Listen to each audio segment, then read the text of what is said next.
The comments on my lipids spanned everything from don't change a thing, they're perfect, congratulations, to if I had those numbers, I would stop eating. So let's get into some of the best questions you guys have. Stay tuned. At the end, I will tell you what we are going to do for our N=1 experiment. If you are new here, I am Dr. Lily Johnston. I'm a board-certified vascular surgeon, but I specialize in cardiometabolic prevention, so hopefully you will never need me as a surgeon. Jake Rusty asks, have you had a coronary calcium scan?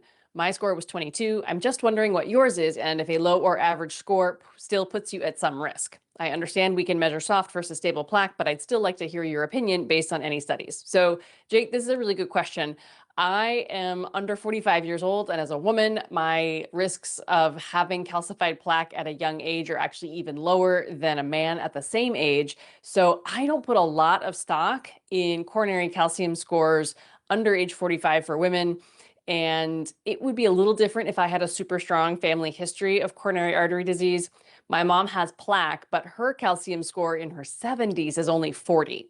So under 100, the risks associated with coronary calcification are present, but not enormous.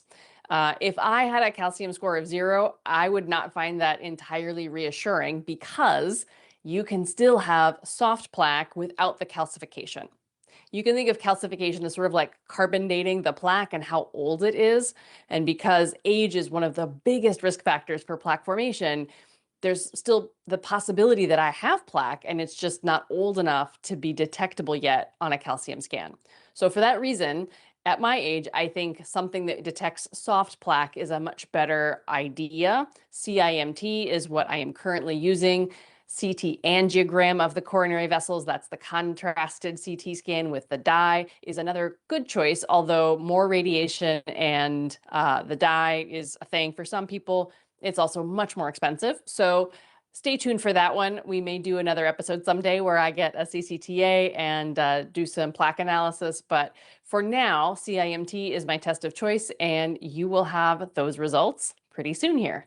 At David Ferry, key question, are you exercising enough? At least 4x per week, a 15-minute intense row or bike, plus 2 or 3 times per week, long 2-hour bike ride or 1-hour zone 2 run. Drugs, a very bad idea.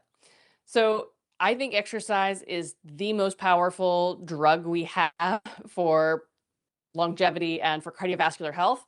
It also does not really move the needle on lipids.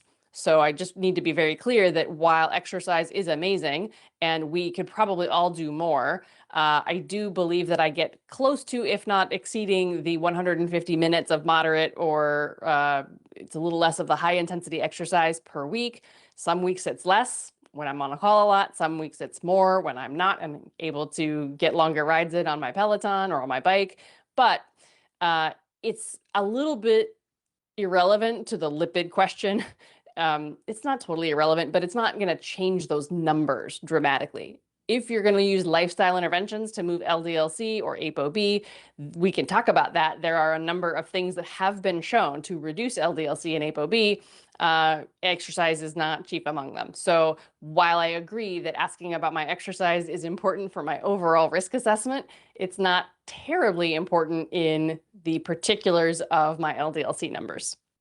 At Mr. DJ Health, is an MRI better than a CIMT? MRI is a very different test, and in general, I do not use MRI in my cardiovascular risk assessment for patients. It's not a great way to see plaque or the buildup of stuff, junk in the artery walls. It's a very good way to see some very specific things about the heart. And for some people, it's an okay way to see narrowings in the vessels, which is related to the plaque, but you need a fair amount of plaque to get narrowing. So for a few people who really can't have the contrast dye in a CT scan, you can get something called an MRA or MR angiogram.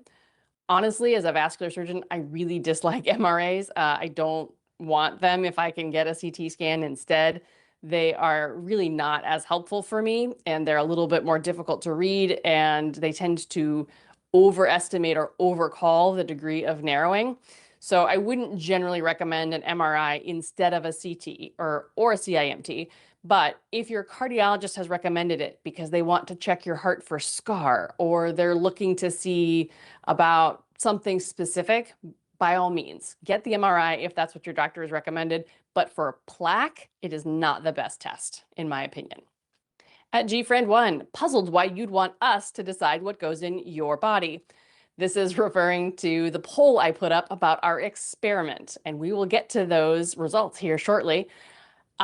You'll notice I gave you two options. I did not give you the entire breadth of possibilities that exist in the space to lower LDL cholesterol. So I picked two things that I am willing to do, and I offered them to you guys because you support the channel. You come here every week and watch me talk about all of this stuff, and I'm really grateful for that. So I wanted to know what you would find most helpful. So yeah, you're getting to decide, but really I chose the options. So I am okay with either of those.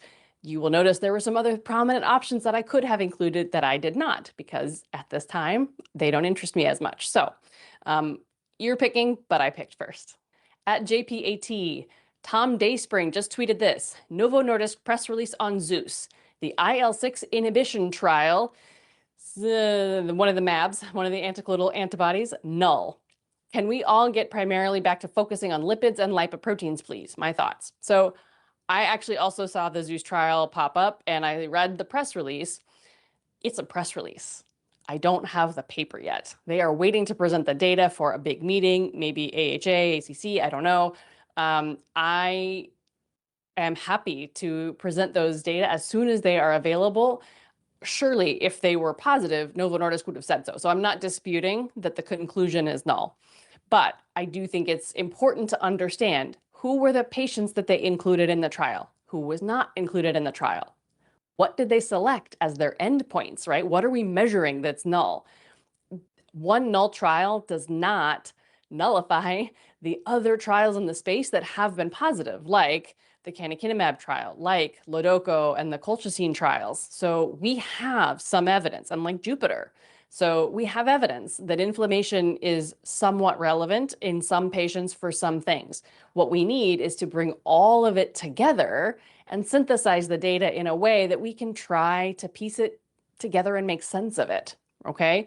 So in my opinion, I think inflammation is still relevant, but I do think the Zeus trial is going to add to our knowledge base of what is here. And then once we have the actual study and the paper and the results in front of us, we can go through it and decide for ourselves how much of an impact does this make on our prior, right? So when you think about your biases, your statistical priors, you have an assumption, right? My assumption is that inflammation is relevant to cardiovascular disease, and that is based on these other trials that have been done so far and their results. This trial needs to update our Bayesian prior. It needs to update our model of the world, but I can't do that until I have the details and the nitty-gritty information about what's in there. So I'm sure that this will be presented sometime in the next few months. Stay tuned. I am sure we will do a deep dive here as soon as the data are available and we can present that all to you. I didn't select these comments out specifically, but for those who asked about colchicine, yes, we should do a video on that. We should do the whole inflammation video that I've promised. So stay tuned. We are putting that all together and hopefully that will be out for you in the next month or two. All right, Stanley Sokolow. Dr. Johnston, here's an interesting calculation I haven't seen discussed in any of the YouTube lipid videos yet. This was from a 2003 paper, and they're talking about the LDL-C to ApoB ratio. And this is based on the NHANES data, which is a very large data set. And the comment goes on to discuss the LDL to ApoB ratio. And Stanley, you mentioned this at the end of your comment. I'm going to abbreviate this for the sake of time. Essentially, what you're talking about here, LDL-C to ApoB, is the concept of discordance, right? What we talked about in my original lipid video, which is LDL-C measures the cargo, ApoB is measuring the particles, and it's measuring LDL particles, but also VLDL particles, IDL particles. And so when those two go together, those results are concordant, and that is typically average risk. If you have very few cars, but a lot of cargo, that is discordant in favor of ApoB, that is typically a favorable profile. And when you are discordant in the other direction, meaning your ApoB is higher, but your LDL-C is low or normal, then yeah, that's discordance in an unfavorable direction because you have many particles with a little bit of cargo each, and overall, it's the total particle burden that we believe associates most strongly and is the most related to the risk for developing plaque or getting in that accident on a freeway. So even though people don't calculate this ratio, we don't need the calculation, right? We do this in our head when we get these numbers. And you say, as an afterthought, if you took cholesterol lowering drugs that brought your LDL-C down to say 100 and left the other numbers unchanged, your new ratio would be 1.16. This is less than 1.2, so it would actually increase your risk of death from CVD and all causes. Cardiologists and lipidologists seem to be pushing lower is better, but the study casts doubt on that notion.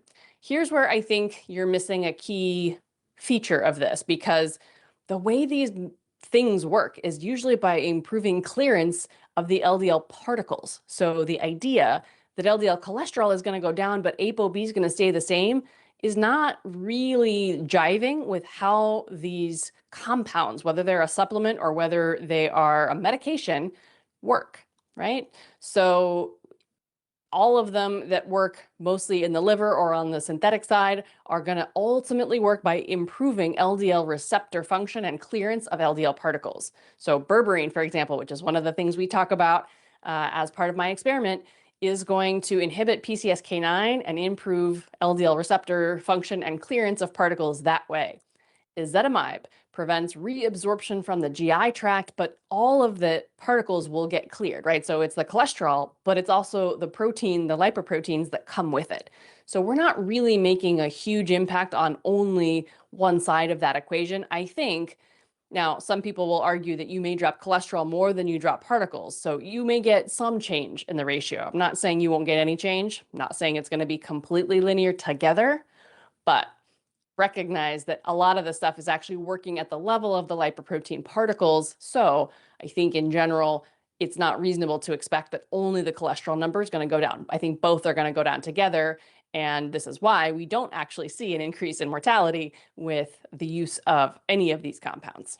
At Sam Shank, I voted for berberine, but I really think you should stay the course. Don't change anything unless there's something other than your cholesterol numbers that you're concerned about. Sam, great point. Stay tuned for our next drop this weekend. At Alice, Dr. Ford Brewer recently did a video stating that you need to worry about large particle LDL, contrary to the usual small particle concern. I need to listen to that again, but instilled mass confusion in my mind. So Dr. Brewer is a very smart guy and an acquaintance. I like him very much. I have not seen this video, full disclosure.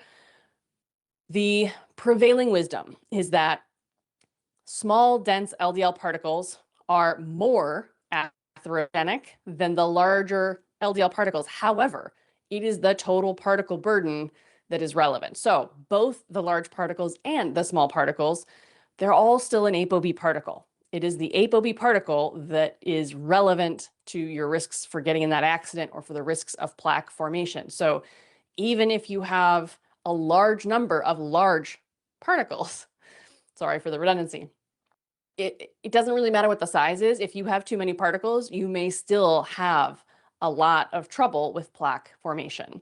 This is why the lipidology community has gone away from this pattern A versus pattern B. So like pattern A is the large, fluffy, buoyant particles, and pattern B are the small, dense particles.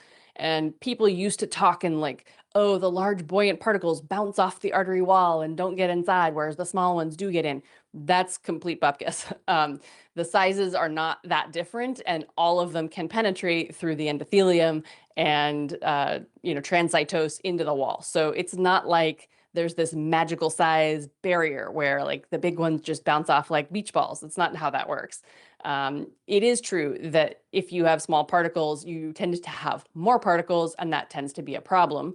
Small particles also tend to associate with metabolic syndrome like higher triglycerides, low HDL, and a pattern that might allow or encourage more transformation, more oxidation of the lipids inside of the plaque and cause more metabolic disarray at the level of the vessel wall. So for all these reasons, small particles are have a stronger association, right? If you look and take everything into consideration, it's the smaller particles that do seem to be worse at a population level, but it doesn't mean we get to ignore larger particles, especially when there's a lot of them. That is my take on the large versus small particle thing.